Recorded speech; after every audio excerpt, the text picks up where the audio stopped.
political announcement. Thank you very much. I knew the price tag for being a member of this organization was high, but I didn't know that Tom was going to ask you all to lose 2 legs and an arm. So we appreciate all of you coming out early this morning. Tom, I thank you for that introduction. It means a lot to me. Let me just say, I kind of feel that this early in the morning, like the grandfather and the grandson walking through the garden early in the morning, and the grandfather thought he would tell the youngster, or teach the youngster a little bit about life, and he pointed out that the early bird gets the worm. The little boy thought there for a minute and said, well, how about the worm? He got up early too. And he said, no, grandfather said he just stayed out all night. So I feel like I stayed out all night. Thank you for having the Secretary of State of Georgia here. I haven't always been Secretary of State. As Tom pointed out, at one time, I was head of the Veterans Administration in Washington. And as you know, the VA is a huge agency, second in size only to the Pentagon. And I had a huge budget, about $22 billion in those days.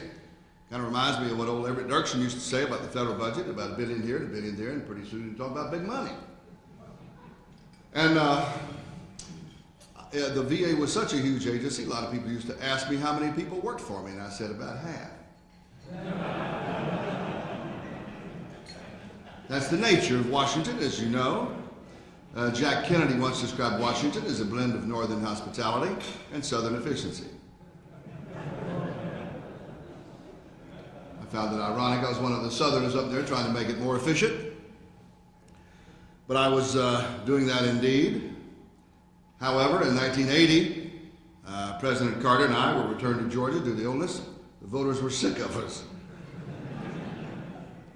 And in 82, I was elected Secretary of State. Now, the wonderful thing about being Secretary of State in Georgia is that nobody really knows what you do. If you all ever find out, I'm in trouble. Some people think that the Secretary of State in Georgia actually deals with foreign governments, you know, like the Secretary of State in Washington. Actually, there's only one foreign government I deal with, Alabama. Hear about the tornado that went through southern Alabama, did $9 million worth of improvement? And you know what an Alabama tornado and an Alabama divorcee have in common? Sooner or later, they both go and get the trailer.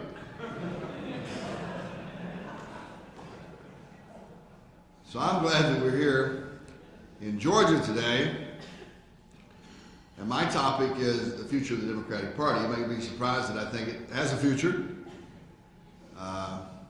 I feel myself very much like Will Rogers. I belong to no organized political party. I'm a Democrat. And his adage, spoken some 60 years ago, still applies. Let me just say that I'll make some remarks here, and then we can get into some questions. I'll try to keep my remarks relatively brief.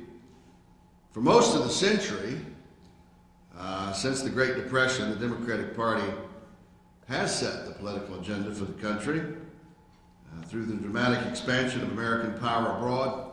Since World War II, the Democratic Party has also set the political agenda for most of the world. How ironic it is then to hear notions of the party's imminent demise, which, to borrow Mark Twain's great phrase, seems greatly exaggerated. Part of the diminution of the Democratic Party's power is that it shares the fate of another great party, the Republican Party. Quite frankly, they're both somewhat anachronistic to modern politics. The party convention nomination system has given way in importance to the open primary as a way to get one's party's nomination. Backroom politics and party bosses have given way to TV, anchor men and women, eyewitness news, investigative reports, CNN, Larry King, TV talk shows, reporter talk shows, and radio talk shows. I think we both gained and lost ground politically by the diminution of the party system. We have gained openness, greater public input, and direct voter participation.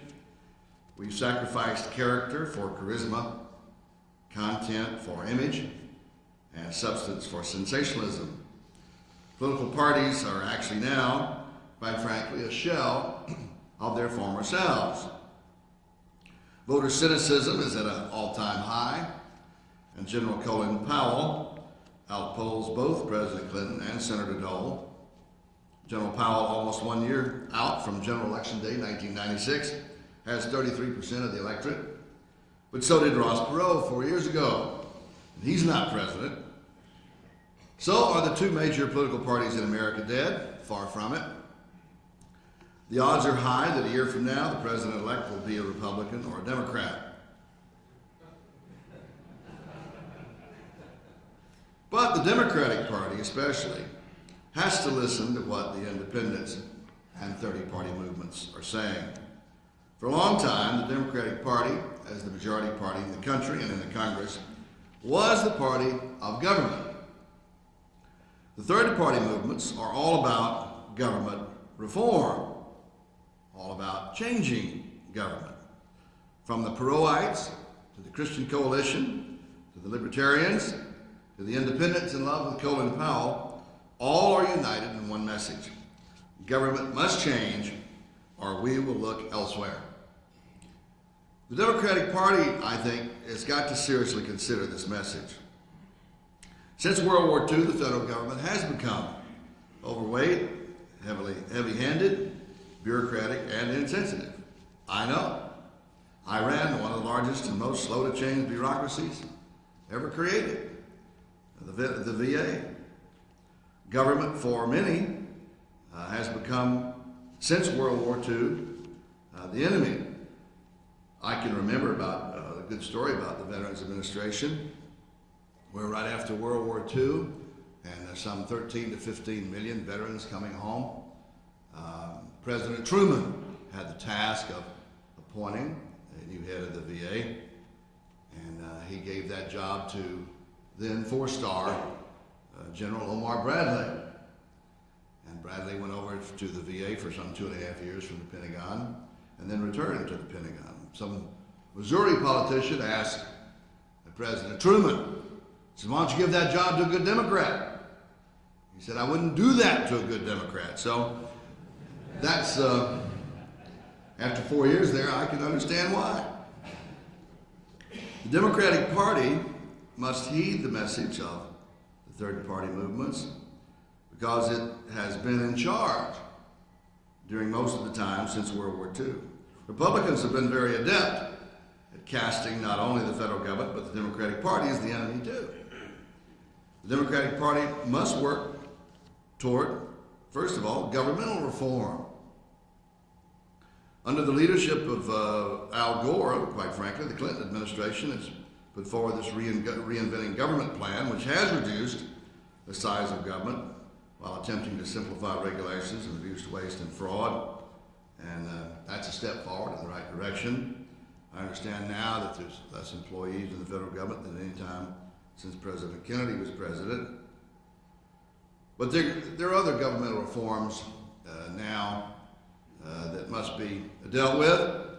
There's no question, but what, in my mind, we need a balanced budget amendment to the Constitution. I think that's the only way we're ever going to see a balanced budget in Washington. We here at the state level have fared under that very well.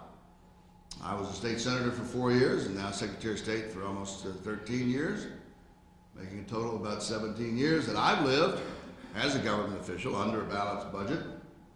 I think we need that kind of reform in Washington. Also, here at the state level, you have a gubernatorial line item veto. I think it's time that the Democratic Party embrace the presidential line item veto. I think it's time the Democratic Party reassert its traditional role in terms of political reform. For instance, promoting term limits.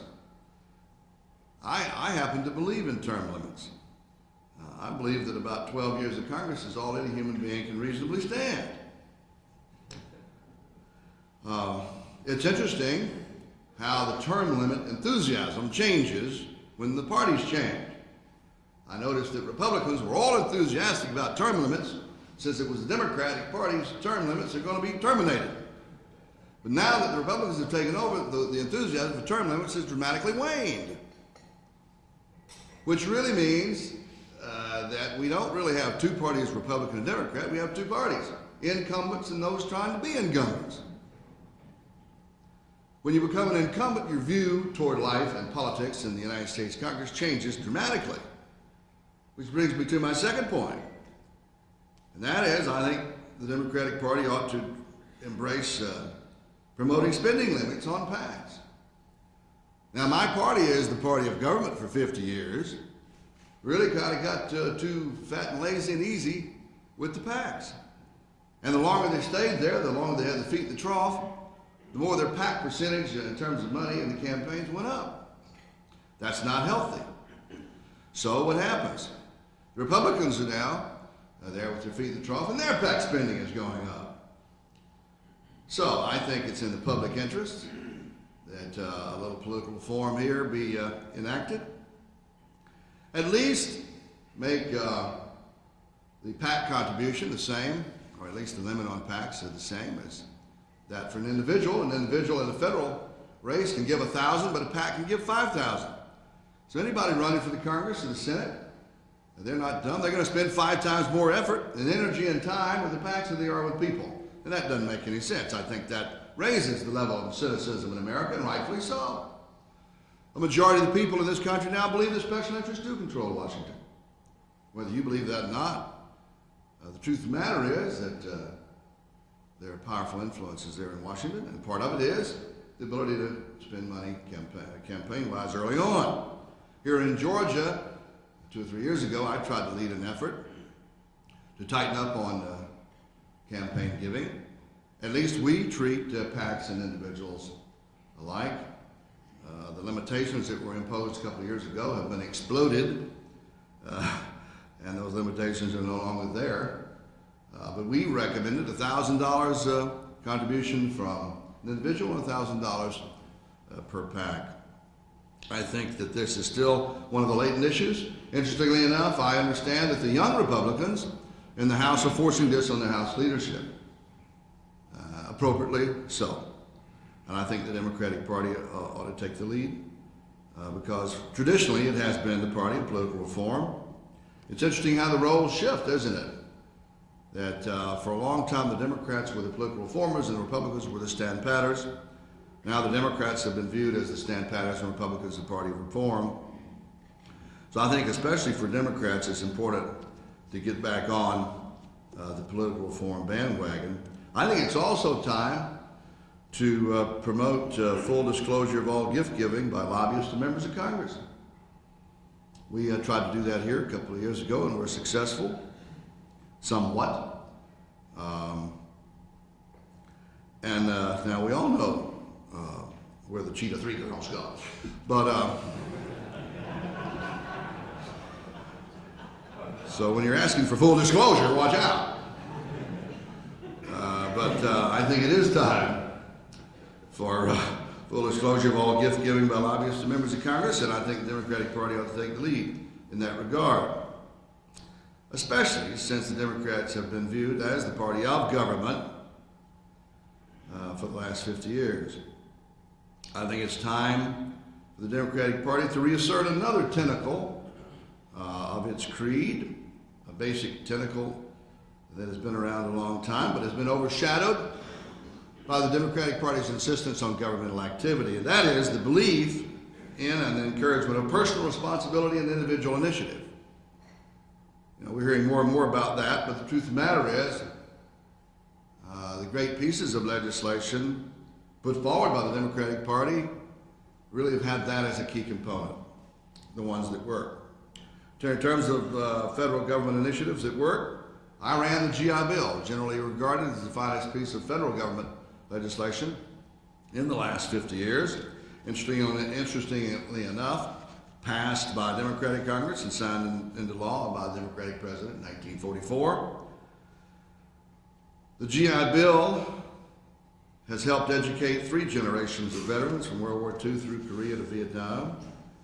It's returned to the federal treasury, $3 to $5 spent for every $1 spent on $3 to $5 for every $1 spent on educational benefits. Those $3 to $5 are gained from higher taxes on higher wages in a growing economy. The GI Bill has also helped build America's suburbs. It helped millions of Americans, including my World War II Navy veteran father, to achieve his portion of the American dream and to buy a little house on Main Street in Lithonia, Georgia in 1946 when he came home. And the little house was $2,700. It took him 8.5 years to pay that off. But he would never had a chance to own his own home without the GI Bill. But the genius of the GI Bill is that it starts with individual responsibility. That's the genius of it. For those who took the responsibility of defending the country, and then further took the responsibility of studying in school and making what the GI Bill requires, now called satisfactory progress, and took the responsibility of paying off a mortgage, the government would help finance that effort. Quite frankly, the GI Bill is a perfect blend of individual responsibility and government help. One of the proudest accomplishments, I think, of Governor Miller and of Georgia Democrats here in Georgia is the Hope Scholarship Program, which is a similar program, kind of a GI Bill for Georgia. It has helped more than 100,000 students. You'd be interested in knowing that 70% of the freshman class at the University of Georgia is using the Hope Scholarship Program. I was talking to the head of the Votech school down in Valdosta the other day. 92% of those in the Votech school program working toward a degree are on either the Hope Scholarship or the Pell Grant. So, by basing eligibility for the Hopes Grant on student satisfactory performance, much like the GI Bill satisfactory progress, the Georgia Democratic Party has underlined the need for individual responsibility in coordination with government assistance. And I think this is key to success for government initiatives. Interestingly enough, the Republicans have voted to undercut higher educational student help through undercutting the student loan program. Not a good time to do that. The Democratic Party, I think, has got to reassert the fact that if we are going to be the party that facilitates the American dream, that has to start with individual responsibility and initiative. I think it's time the Democratic Party started supporting those and being outspoken in this regard, and supporting those that are now on the cutting edge of private initiative and individual effort, and that is the private entrepreneur and the small business person. It is absolutely clear now that our economy has changed. In the 50s, you could say that what was good for General Motors is good for the country. Most people worked for a big business or were part of a big labor union. Now things have changed dramatically. Union membership is dramatically down. Corporate, the Fortune 500, corporate America, looks like it's fired 5 million people in the last 5 years. And yet we've created some 7 million jobs. How do we do that? Most of those jobs, about 80%, were created by existing or expanding small businesses of 20 people or less. 50% of this nation's exports now come from small business. Most Americans now that are employed work for a small business. Being able to go into business for oneself is part of the American dream, like getting a good education and owning one's home. I think the Democratic Party should assert leadership in facilitating entrepreneurs and helping small businesses. I think one of the basic errors of the Clinton presidency was that the health program put forward a year or so ago looked like it impinged very heavily on small business and put an inordinate burden on them as one of the reasons it was, I think, defeated and didn't go anywhere. One of the things I've tried to do as Secretary of State is to reach out to small business. We are forming businesses in this state at a record pace, I might let you know. Back in the superheated economy of the 80s, we were forming businesses in this state at about 82 new corporations every business day. Now we're forming 100 new corporations in this state every business day. We get 2,000 phone calls from all over the world about wanting to incorporate in Georgia every business day. So we realized this dramatic growth in small businesses was occurring right here in Georgia, and that we needed to respond to that. We needed to do more than just receive the corporate paperwork, which we now do and have been doing for many years.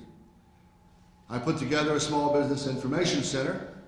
That's one of the things that was asked when we went around and held hearings and had small business people tell us what they wanted. The first and biggest request was, where do I go for information? So we put together kind of a first stop shop for information for small businesses to help them not only form their corporation, but to survive. That's the key. It's time that government at every level, from the White House to the courthouse, became more small business friendly. I think it's time the Democratic Party reasserted its leadership in helping keep America safe. This is on everybody's minds. When you do a poll, crime always comes up high. The dramatic growth in juvenile crime is something we're all concerned about. The Democratic Party has led wars abroad and has helped nations rebuild. The Cold War is over, though. Now it's time to help ourselves. The Democratic Party, I think, has got to assert its leadership in protecting our citizens at home, guarding our borders against illegal drugs and illegal aliens, and protecting the safety of our citizens. And I think there's probably an expanded role for the military in this regard. As we downsize the military everywhere else in the world, it's time to use them to help us look after ourselves. But I think in doing all this, in tapping into governmental reform that the third party is interested in tapping into political reform, some new ideas about change, and in tapping into basic reform in general.